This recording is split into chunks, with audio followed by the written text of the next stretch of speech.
The National Broadcasting Company presents Joel McCrea in Tales of the Texas Rangers. From Hollywood, another authentic reenactment of a case transcribed from the files of the Texas Rangers.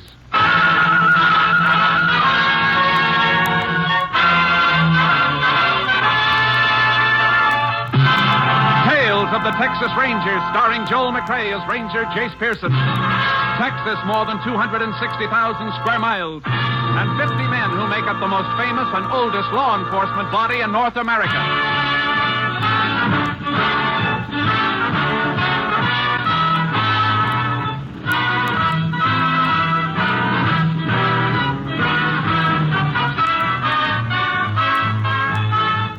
Now, from the files of the Texas Rangers come these stories based on fact. Only names, dates, and places are fictitious for obvious reasons. The events themselves are a matter of record.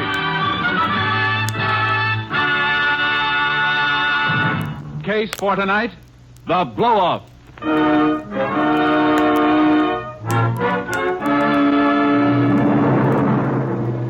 It is approximately 11 p.m., June 16th, 1947. Aaron Courtwright is watering the gravel apron of his Mobile gas station at the intersection of a farm road and Highway 75, a few miles south of Glenwood, Texas.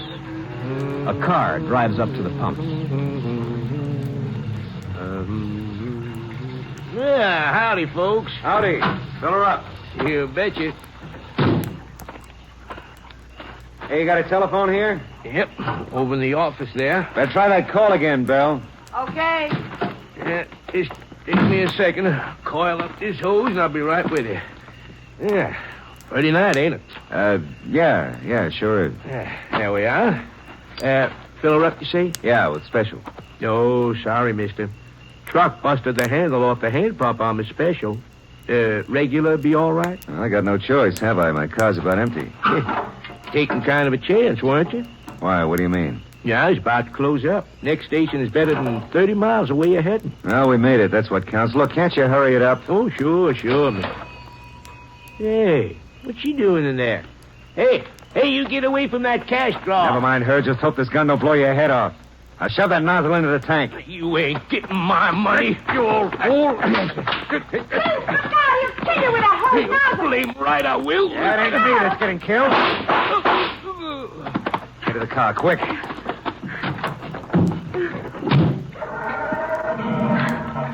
You dummy. Me? I got the dough, didn't I? What'd you go for it so soon for? I didn't get a chance to get any gas in the tank. You had plenty of time to get gas. How'd I know you were going to stand there gabbing instead?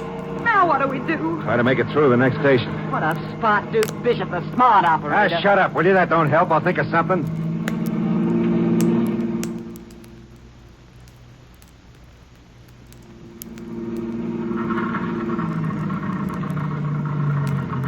Well, that's the end of the gas. How far we come? 10, 11 miles. Let's flag us a ride and get out of here. And leave the car? Wouldn't that be smart? Like leaving our calling cards pinned to that stiff back there. This buggy's ours, don't forget. Well, can't we take the license plates off and ditch them or something? Oh, why does a woman have to be so dumb? There's a motor number. You can't get rid of that. Come on, pile out. Wait a minute. I got an idea. What? Know how we'll get some gas? How? Dig us an oil well? No. We're going to play it smart. We're going to catch a ride back to that filling station and discover a murder.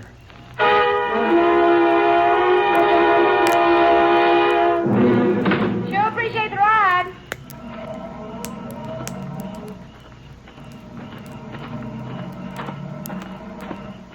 Duke, Yeah? light's still on. No cars around. Don't look like anybody's been here. Well, you can't tell. It's been over a half hour. Hey, we're in luck. It's working out just right. Nobody has been here. He's lying just like we left him. There's some gas cans, Duke. Let's pump one full and get out of We here. can't do that. Why not? Because the guy that picked us up and dumped us out across the highway would remember us, sure. But you said we were coming back to get gas. I said we're coming back to discover a murder. We're going to act like law-abiding citizens. Now, get in there. Telephone for the law. You're deliberately trying to get us burned. I'm trying to keep us out of the chair. Now, get in there on that phone, quick. Here comes a couple of cars. Go on. What are you doing here, mister? Well, there's a dead man here. I I think he's been shot. My wife's inside calling the police. We've already been notified. I'm Sheriff Pruitt of Glenwood. The man in that car behind me just came into town to report it. Oh, well, this is terrible, Sheriff. Hold up, do you suppose? Probably. Ask your wife to step out here. Oh, sure, of course. Oh, Belle, forget the telephone. The sheriff's here. What? I say the sheriff's here. Oh. Somebody else report this? Yeah, this is Mrs. Bishop, Sheriff. Howdy, ma'am. Sheriff. How long you two been here? For just a few minutes. Got here just before you did. Where's your car? 10, 11 miles down the line. Ran out of gas down there. You get a lift up here? Yeah. Charlie. Yeah? Charlie, is everything here just like it was when you drove in and discovered the body? Well, seems like, Sheriff, near as I can tell. Any sign of these folks around when you stopped? Nobody was around except poor Jim, laying on his face and all that blood. Ever see these folks before? No. Can't say I ever did. Okay. Did you touch anything here, Mr. Bishop? That gas hose hanging unhooked there at the pump, the body? Of course not, Sheriff. We just discovered the body and tried to notify authorities. How about you, Miss Bishop? Oh, no. Well, just the telephone. All right. You can go back inside now if you'd be more comfortable, ma'am. Thank you, Sheriff. Afraid I am a little shaky. Look, Sheriff, this has been quite a shock to her. Couldn't we get some gas and ride back to our car so we can be on our way? I'm afraid not. I'm going to phone for the Rangers. You'll have to stay till they get here.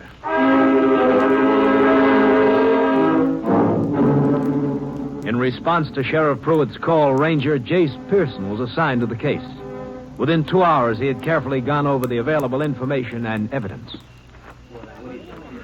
All right, Mr. Bishop. I guess that'll be all the questions for now. But before you and your wife leave, I'd like to have your full name and address in case we want to contact you later. Oh, glad to, Ranger. Here it is on my driver's license. John Bishop, 980 West Pamela Street, Corsicana. That's Shady Rest. We have an apartment. Well, you're headed away from Corsicana now. When will you be back? Well, I've got an appointment in Houston tomorrow about a job, but we'll be back home, day after tomorrow. Anything we can do, Ranger, just let us know. Thanks. You've both been very helpful. Sheriff had his deputy over there get you a tin of gas. He'll run you down to your car. Oh, it's mighty nice of you, Sheriff. Glad to help out. Bye, Mrs. Bishop. Bye. Bye, Ranger. Thanks again. Good night. Right, decent folks, Jay. They sure seem to be. But a nasty case. Nothing to go on. Not much, apparently, but maybe we can turn something up. Got any ideas, Jace? Uh-huh. First off, I'm going to radio Austin for the lab crew. Have them scour this place from top to bottom.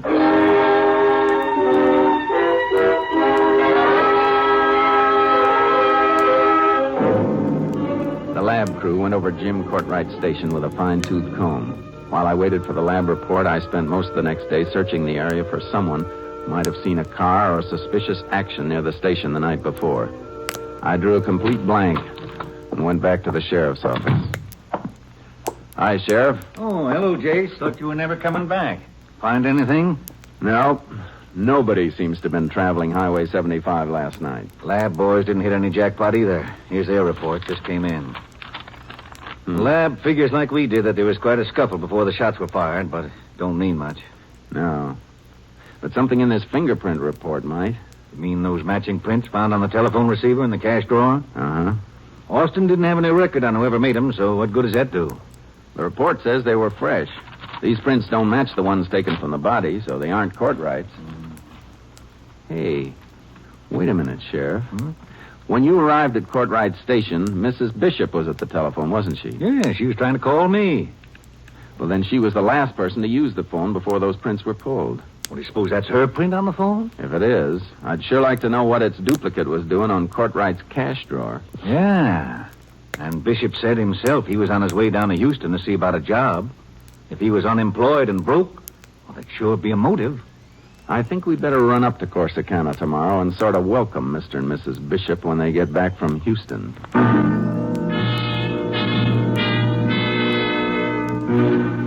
Late the next afternoon, Sheriff Pruitt and I rolled down a quiet Corsicana street to the address John Bishop had given us.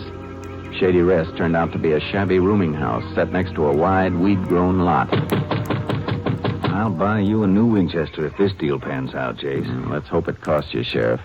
Yeah, you better knock again.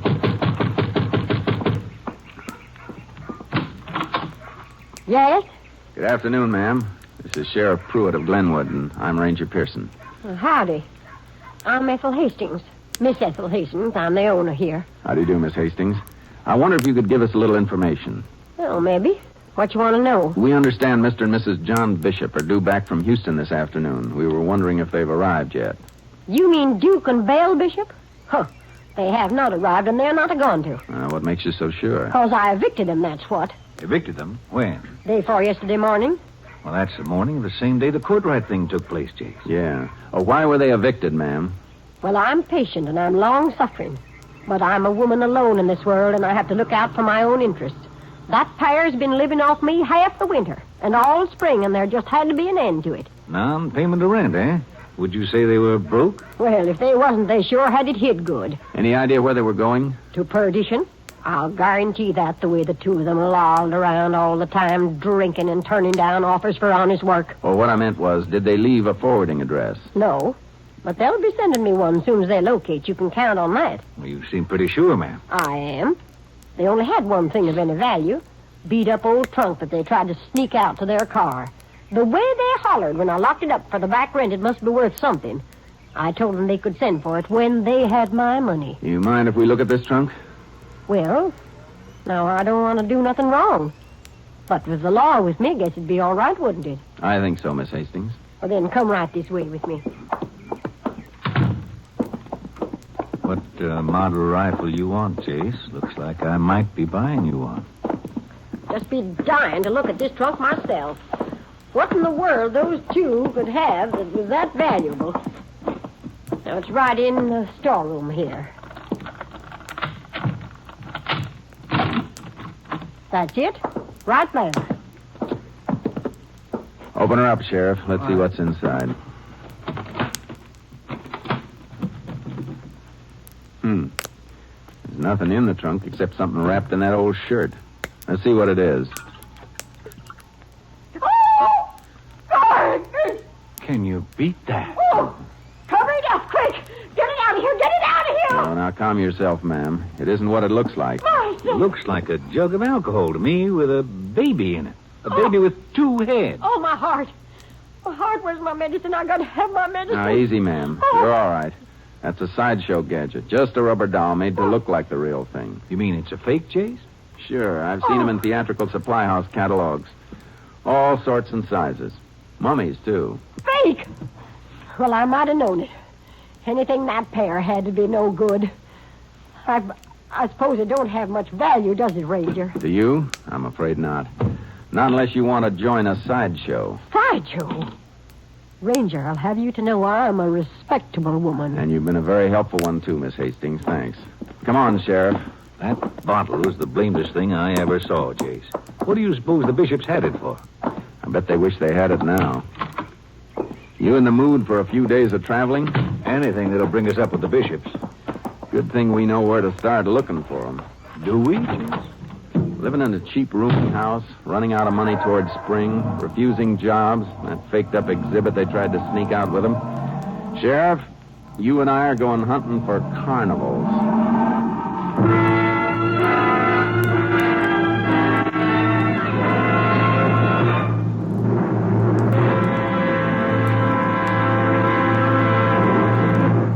In just a moment, we will continue with Tales of the Texas Rangers, starring Joel McCrea as Ranger Jace Pearson. It is absolutely imperative that our armed forces have an adequate reserve of blood plasma at all times.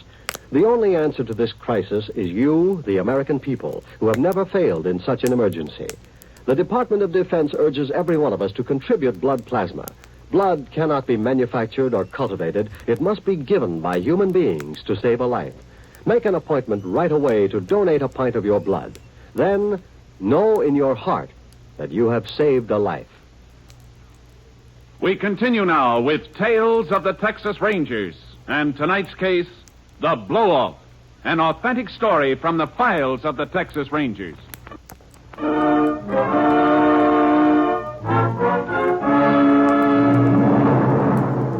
Working from published carnival routes, Sheriff Pruitt and I tracked down one show after another without finding any trace of Duke Bishop and his wife.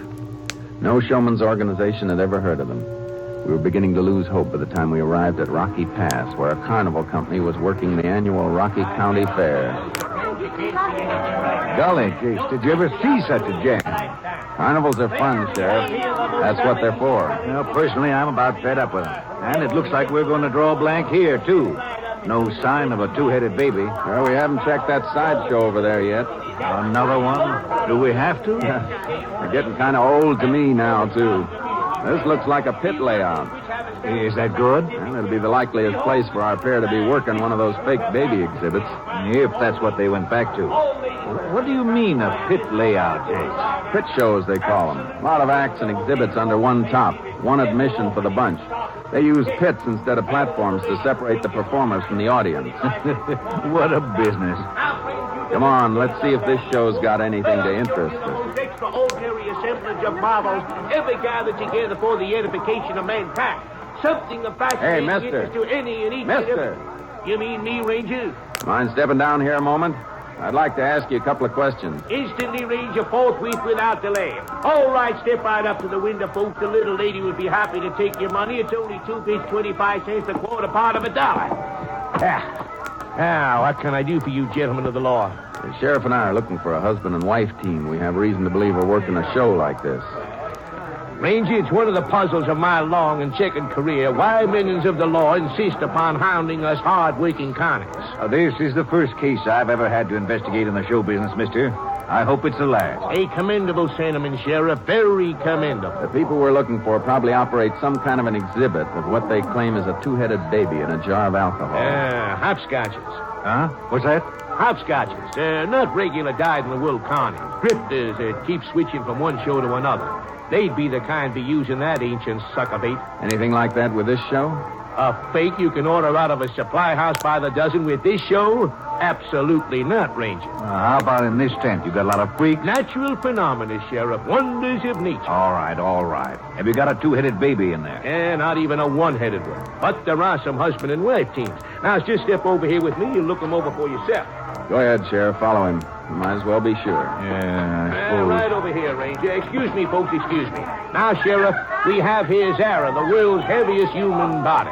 She requires the calorie intake of 10 normal adults. I'm afraid she's not the one we're looking for. Well, all right. Right over here next is her husband, the sword swallow. We're not interested in him either. Well, now, don't rush yourself, Sheriff. Don't rush. Be sure. Look, but the bishops weren't performers. They operated an exhibit. What did you say? Duke and Belle Bishop. You know them? Why, no. The name mean anything to you? No, nothing at all. Now, this gentleman over here is Serpentina, the rubber woman. Hey, wait a minute. What's that over there? Where? Through that doorway, under the banner that says See and Believe. Oh, that? That's the blow-off. Now, if you'll just Now, step don't this be in way such a hurry, mister. What's a blow-off? It's, it's an added attraction for which there's an extra admission charge. Kind of a come-on, eh? I suppose you could put it that way, Sheriff. Just what is this added attraction? Kind of a shocker. A woman without a head. Alive? Merely a cheap illusion, gentlemen. Well, we'll take a look just the same. Come on, Sheriff. Now, ladies and gentlemen, this unfortunate woman sitting before you on this chair. There he is, Sheriff. There's Bishop. Well, I'll be darned. Jace, that Barker said this no-head business was an illusion. Look at them pipes and wires and stuff feeding into her neck. And she's moving. That must be Bishop's wife. Don't think he's seen us yet. Come on. This little lady would die in just about 60 seconds. Hey, Belle, duck quick, the Ranger. Keep clear, folks. Hold it, They're ducking out under the tent, Jace. The canvas is loose here. Out this way, Sheriff. Don't see him, Jace. There they go, Sheriff. Into the crowd out in the midway. Come on. Hold it, Bishop. Too many people here to risk gunplay. You gotta be careful. Yeah. Watch it. He's going to fire, Jace. They're heading for the parking lot. Yeah, I see them.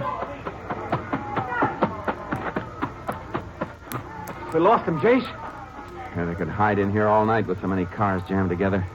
Our ears are better than our eyes in a spot like this. Hear anything? Not yet. Hey, what's that? There goes a car, but it ain't the one they had. They probably stole this one, but it's them, all right. They're heading right for the fairground fence. Yeah, and they're gonna go through it. Over to our car, quick. By the time we drive through the auto gate, they'll be long gone. We aren't driving through the auto gate either. Think you can hit that hole they made in the fence, Jace? Watch me try. Brace yourself. Oh, just like threading a needle. Keep your eyes open for him while I get on the radio. Unit 10 to KTXA. Unit 10 to KTXA. KTXA to Unit 10. Go ahead, Unit 10. Unit 10 is pursuing a green new model four-door Nash sedan southbound on Highway 285, 2 miles south of Rocky Pass. Car is presumed stolen. The occupants are wanted for murder. Unit 10 requests roadblocks on all possible avenues of escape from this area. Will do, Unit 10. KTXA Austin.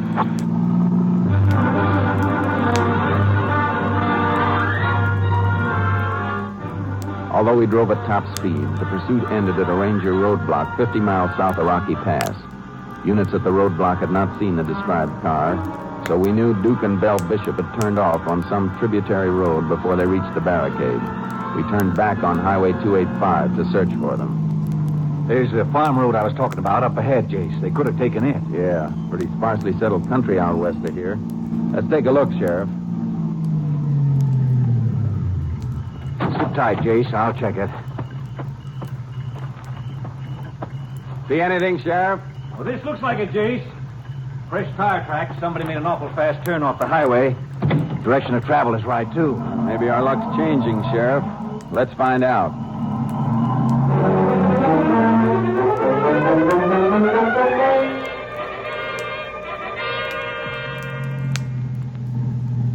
The road's sure getting rough. Yeah, it's beginning to get dark. If we don't get a line on that pair pretty soon, Jace, they may dodge us altogether. I don't think so, Sheriff. They've been giving us a bad time, and they may give us a worse one, but the department's got this whole area isolated. Before we're through, we may wish we had your trailer and our horses. Yeah, I was thinking of that, too. KTXA to Unit 10. That's us, isn't it? KTXA to Unit 10. Yeah. Unit 10 to KTXA. Go ahead. Highway Patrol Unit 402 reports contact with subject's car 11 miles west of Highway 285. Second dirt road to left off of Farm Road 971. Subjects maintaining excessive speed on nearly impassable road. Unit 402 requests backing. We passed the second dirt road to the left yet, Sheriff? No. Oh, wait. Looks like one at the bottom of this hill. Yeah. 10-4, Unit 10, approaching turnoff to Farm Road 971 now. Relay to Unit 402. We're coming behind him. Unit 10, clear. 10-4. KTXA Austin. Hang on, Sheriff. Looks like a bad turn.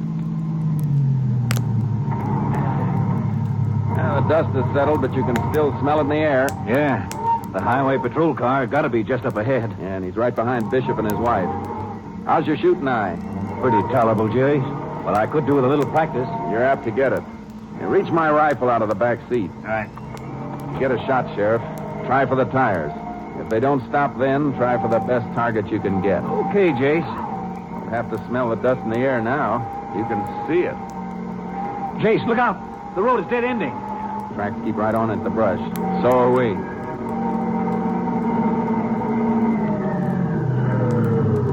Oh, what are you stopping for? You see something? Look, in that little gully. The highway patrol car. I'm inside.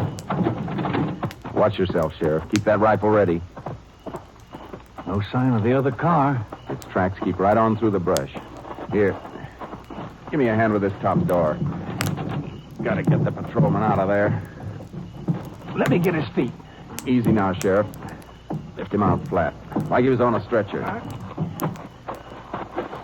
Now, down on this patch of grass. Is he bad off, Jace? Yeah. Some abrasions and probably a mild concussion. And you got a nasty lump on the side of his head. Glad it isn't any worse. What do we do, Jace? I'm going to radio for an ambulance to pick him up. Then we'll have to stay here and wait for it. It's too dark to do much tracking in this brush anyway. We'll night it here. By morning, we're going to have us those horses you were wishing we'd brought along.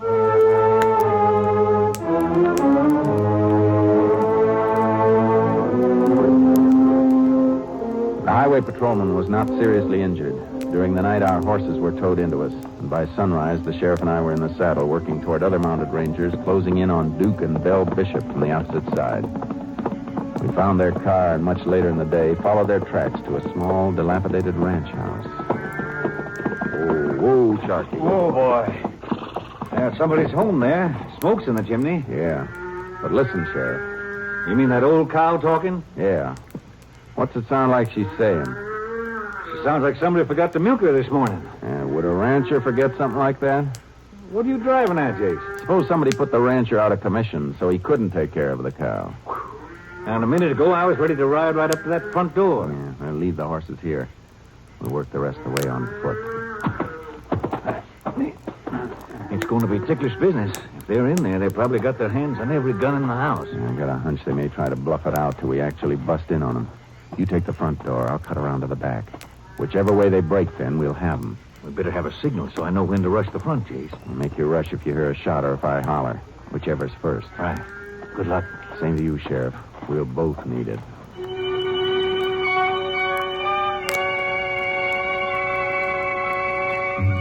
Approaching that house without cover or real knowledge of what lay behind the doors is the kind of work officers do only because it's part of their jobs. Death is close, and they know it. I told you to stay by those back windows. I'm scared. Maybe there's rangers all around us. We gotta get out of here. Yeah, maybe we better. We're not together.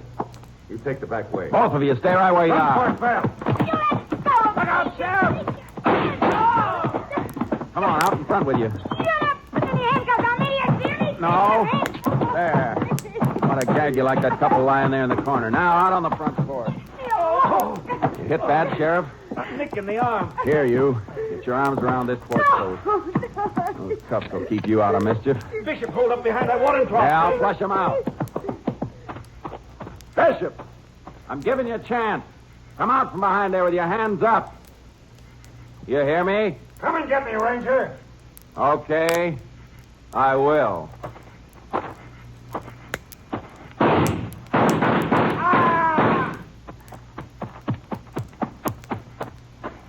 Did he give up, Jace? I'm afraid he did, Sheriff. Permanently.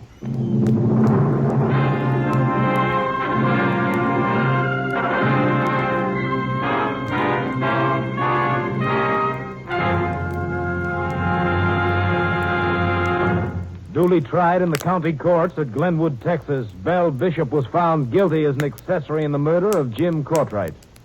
Her sentence, 50 years in the women's prison at Goree. Next week, Joel McCrea in another authentic reenactment of a case from the files of the Texas Rangers.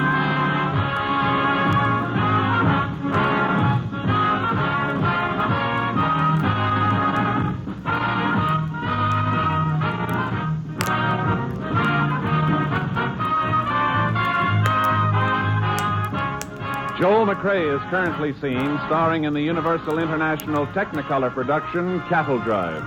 The cast included Tony Barrett, Eddie Marr, Gerald Moore, Betty Lou Gerson, Ed Begley, and Jeanette Nolan.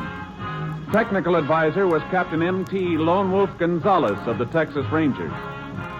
This story was transcribed and adapted by Tom Blackburn, and the program was produced and directed by Stacy Keach. This is Hal Gibney speaking.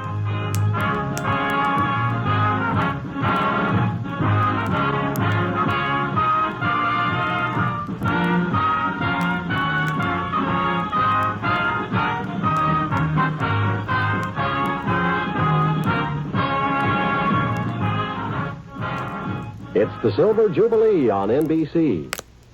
Today, it's The Big Show, with guest stars including Mary McCarty, Dane Clark, Martha Scott, Phil Foster, and your charming hostess, Tallulah Bankhead. Then join in the fun on the sparkling Phil Harris Alice Faye Show. Later, Theater Guild on the Air brings you the Broadway musical Allegro, starring Jane Powell, John Lund, and Kenny Delmar. Keep tuned to the NBC Radio Network, now entering its second quarter century as the leader in radio entertainment. Next, it's The Big Show. All this and Tallulah 2 on NBC.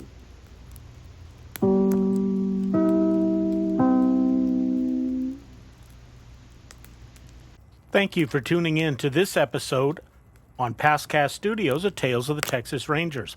For more interesting videos, subscribe, hit that like button, and make comments and share with us what you'd like to know about the golden age of radio.